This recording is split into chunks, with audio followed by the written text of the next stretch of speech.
Iraqi BSA, dear ladies and gentlemen, dear colleagues. I'm going to take you briefly through the last 20 years of history of our institution, the Supreme Audit Institution of Poland, NIK. But first, I need to tell that our institution was set down in 1919, when the Poland regained independence after more than 100 years being not existing.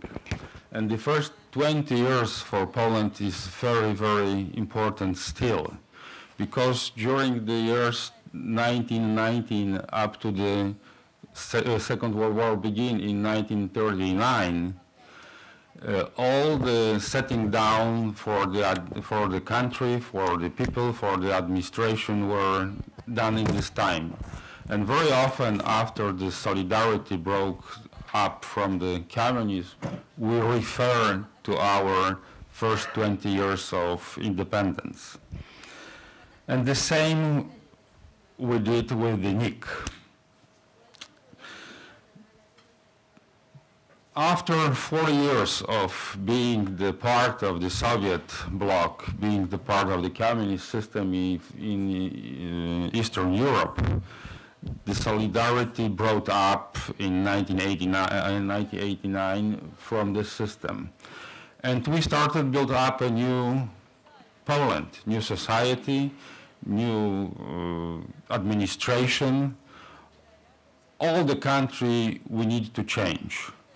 And that was a very, very important moment also for our institution, because NIK, the Supreme Audit Institution, survived this 45 years of communism as an independent institution. But of course, the independence was very, very special.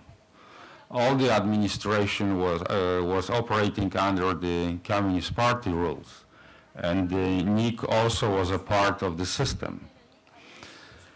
When the solidarity came to the rules and new president of the office came to power, he found out the institution as based on communist experience, huge institution. We still are one of the biggest SAI in Europe. And we faced a lot of obstacles. He knew that he needs to change very quickly our attitude to the society, and he needs to build completely new institution. But the situation was very strange. And again, referring to 1919, our SAI was established very, very soon after we regained independence, only 3 months later. And in 1989, it was quite the opposite. Solidarity and new government built up a lot of other institutions, but NIK, the SAIs, were left almost 2 years without any big reform. We tried to find out our way, our place in the new civic society, build up a new, our position in the society. That was very important. And Mr. Kaczyński came to the office as president. Of course, he wasn't a very experienced auditor. He was not an auditor at all.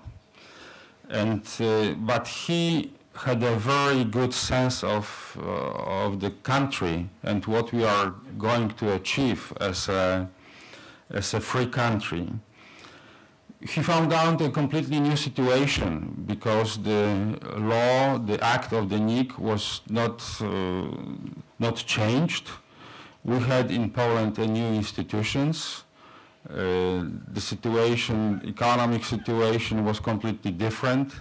Many state-owned enterprises were already privatized, and the new owners, they didn't like having such a wide state auditing. We had new institutions like stock exchange, for example.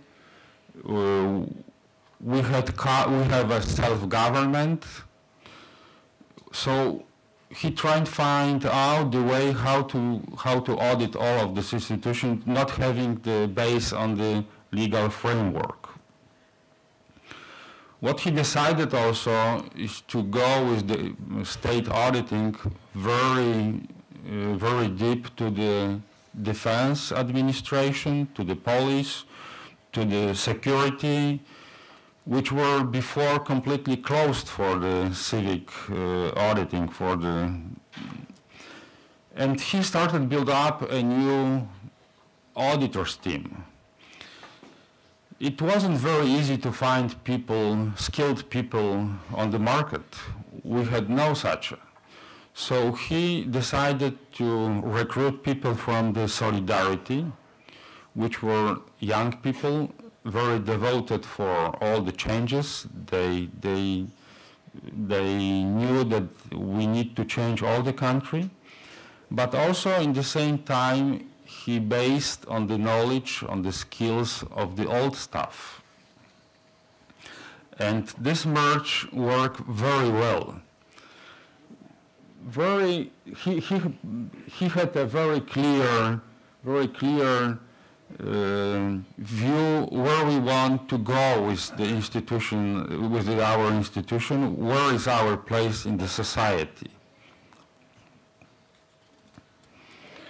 And he knew that our institution can be one of the pillars of the building democracy.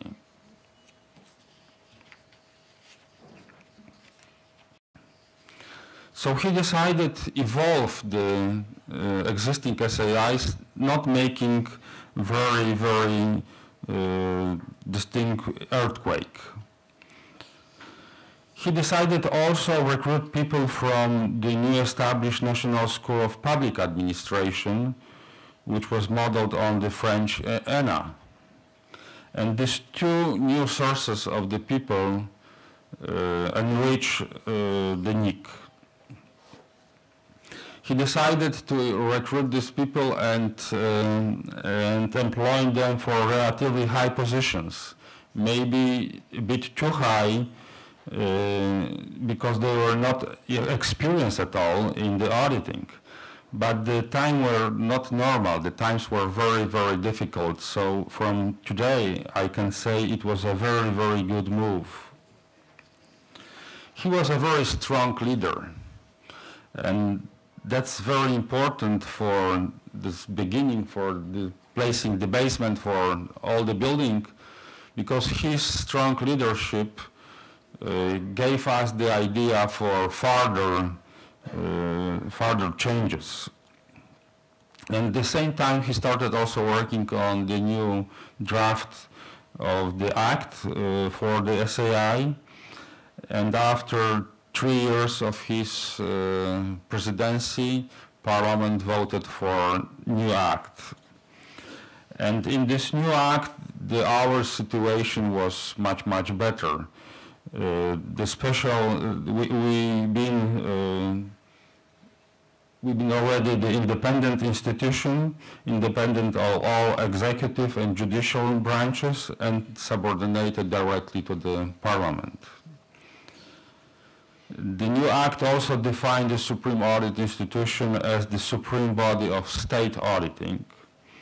And this way, NIK was considered as a separate professional state body with the leading role in all auditing in the country.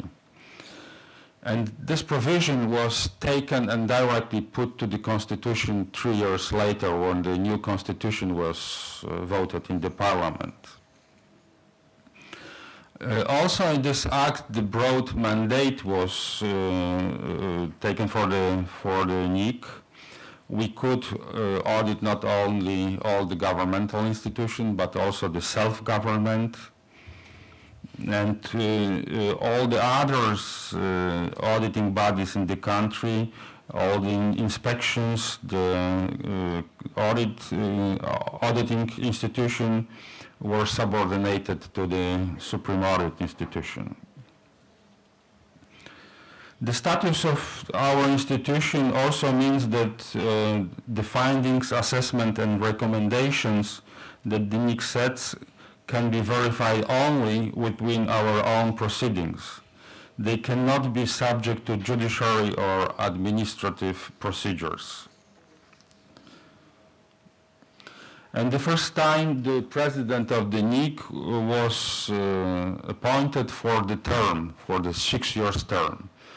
So that's also showing the strong leadership of Mr. Kaczynski, because he worked without this term. His strong leadership was so important because he can introduce all of these changes and the position of the NIK not having this term. So being in fact independent of the majority in the parliament. And then the new millennium came, years 2000 started, and our preparation for accession to European Union, and next changes were welcome. We had a lot of reviewing teams in Poland. We've been reviewed by the Sigma, the special organization, OECD, and European Commission. We've been reviewing by the European Commission, by the World Bank, and we slightly changed our procedure. But I am very proud that in all these reports we were mentioned as the best institution in Poland prepared for the EU accession. So that was important not only for us, but thank you, but also it gives us a very strong position, leading position in the financial management system in Poland.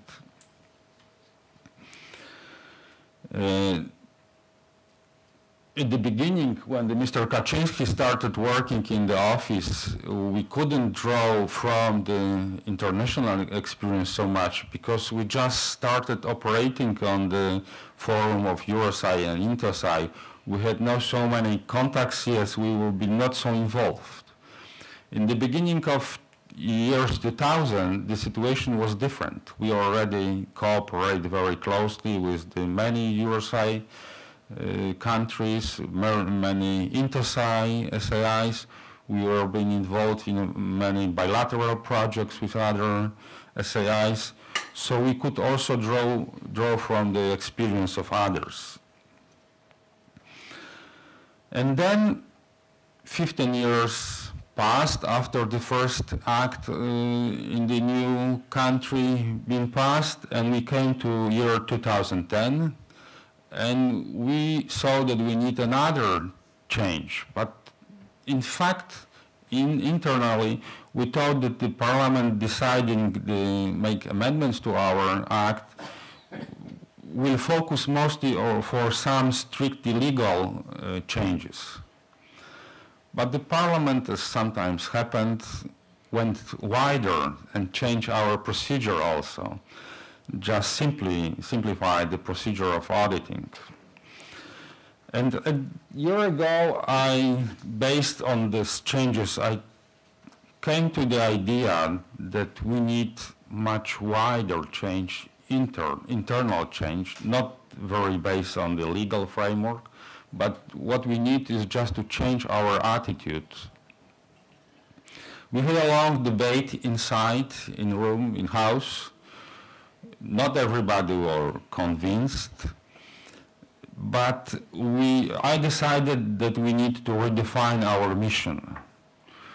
We decided that our most significant task was to inform the public about what is really going on in the state, especially in the area crucial from the citizens' point of view. Before, we were focused mostly on auditing what's going on between the state institutions, how they cooperate, how they employ the law, how they manage the financial situation. But now we decided to be more focused on the citizen points of view. what really gives the spending of money by the administration to the people. So we decided, starting from the strategic planning, including the selection of the audit subject, more be focusing from this point of view. We have established a team which analyzes the current situation in the country and points out the areas where are malfunctioning and where the state most significantly affects the citizens. And we also decided to be more focused, to ask more precise questions in many cases, and to obtain the more precise answers.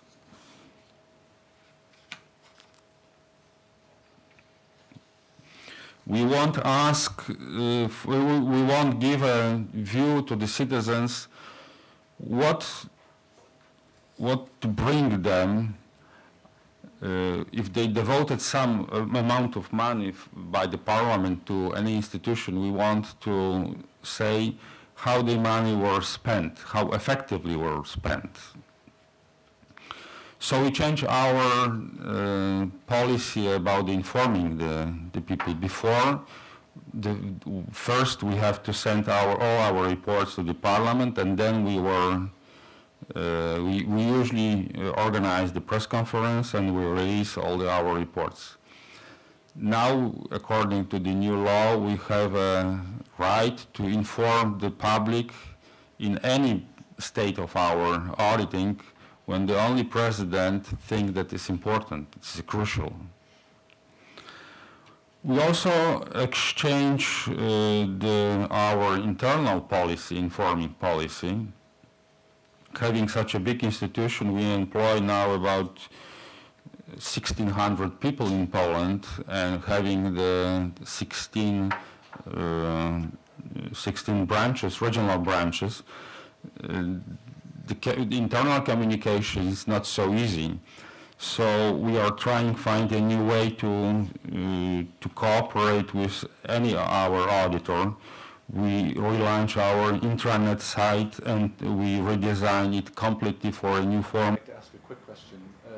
The topic of this session is about auditing agencies promoting transparency, and I would be interested to know what is the level of transparency within how the audit agencies themselves work. I mean, do you publish information about how you choose who to audit? Do you publish